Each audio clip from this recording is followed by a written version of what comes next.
अपने अधिकारों का सम्मान करें, चलो मतदान करें, चलो मतदान करें। खुद अपनी नगरी का नव निर्माण करें, चलो मतदान करें, चलो मतदान करें, चलो मतदान करें, चलो मतदान करें। अपने वोट की कीमत को हमने अब पहचाना है, बहकावे में आके नहीं इसे व्यर्थ गंवाना है।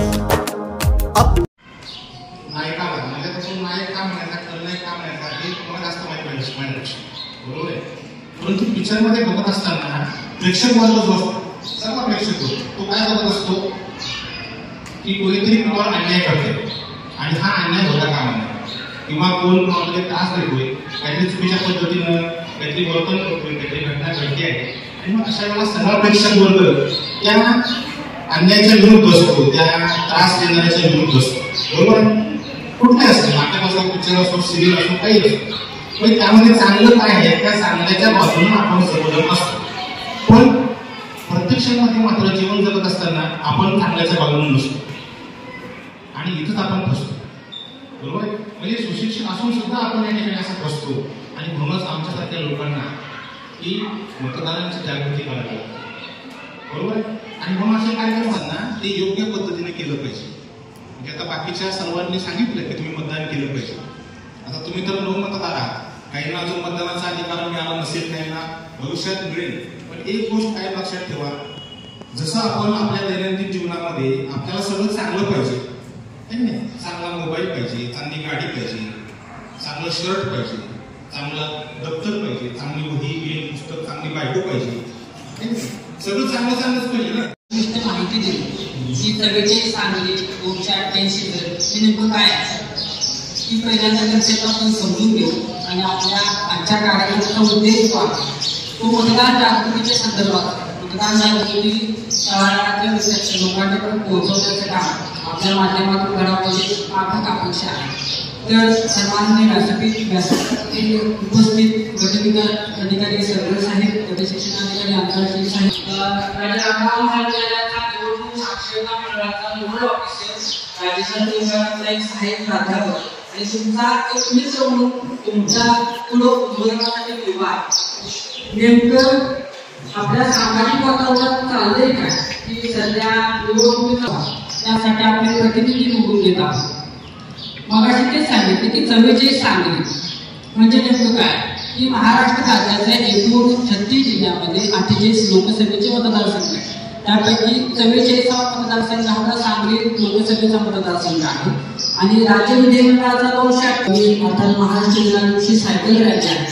या सगळ्यांना प्रपंच कसं जात आहे की या सामाजिक वातावरणाला सगळ्यात महत्त्वाचं घटक तुम्ही आहात.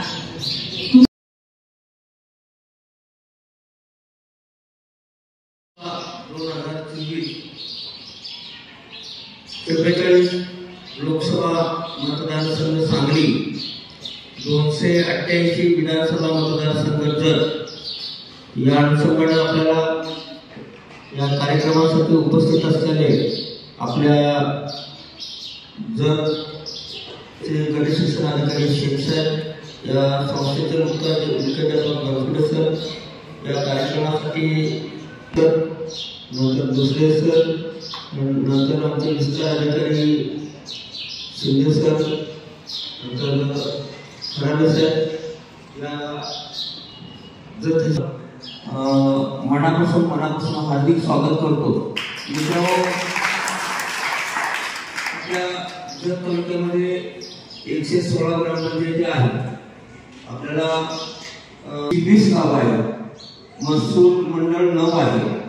तालुक्याचं क्षेत्रफळ 22,484 आहे. ही थोडक्यात मी माहिती देतो, आपल्याला माहिती असावी म्हणजे आपल्याला काय करायचं आहे याची. 280 मतदार बूथ आहे. नंतर गेल्या वेळेला जे मतदान झाले आपल्या जत तालुक्यामध्ये त्यामध्ये टोटल मतदान 1,23,559 म्हणजे 60%, 60.55% मतदान झालेलं आहे. आपल्याला यामध्ये किंवा आपण यामध्ये प्रचार प्रसिद्धीमध्ये आपण जे काही कामकाज करतोय सांगते आपल्या तालुक्यामध्ये पहिला एक महिला मेळावा 8 तारखेला झाला. तो महिला मेळाव्याचं पण नियोजन झालं. नंतर आज 15/4/2023 रोजी आपण मतदारांचा मेळावा घेत आहोत. या मेळाव्याच्या अनुषंगाने आपण सर्व उपस्थित आहोत. त्याचबरोबर आपल्याला 22/4/2024 रोजी ज्येष्ठ नागरिकांसाठी गावामध्ये घेणार आहोत आपण. नंतर त्याच अनुषंगाने आपण नवमतदारांचा मेळावा पण आपण प्रत्येक गावामध्ये घेत आहोत. नंतर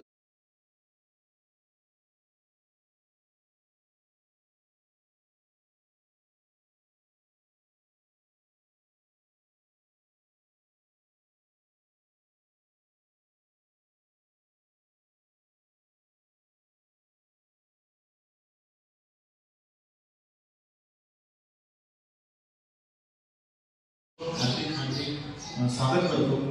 मी या प्रशालेचे प्राचार्य बडसुरे सरांना विनंती करतो की त्यांनी सगळ्या साहेबांचं एकच गुलाब पुष्प करून द्या. गुलाब पुष्प द्या, फक्त गुलाब पुष्प करून.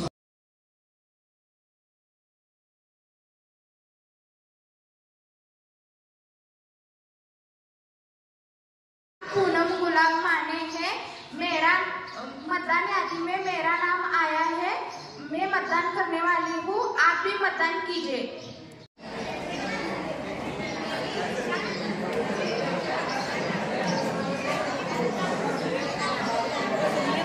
माझे नाव स्वप्नाली राजू बामणे, BA प्रथम वर्षाची विद्यार्थिनी, राजे रामराव महाविद्यालय जत. 7 मे 2024 रोजी होणाऱ्या मतदानामध्ये मी पहिल्यांदाच मतदान करणार आहे. तुम्ही करा. तुम्हीही मतदान करा. नाव आहे आणि मी 7 मेला मतदान करणार आहे. तुम्हीही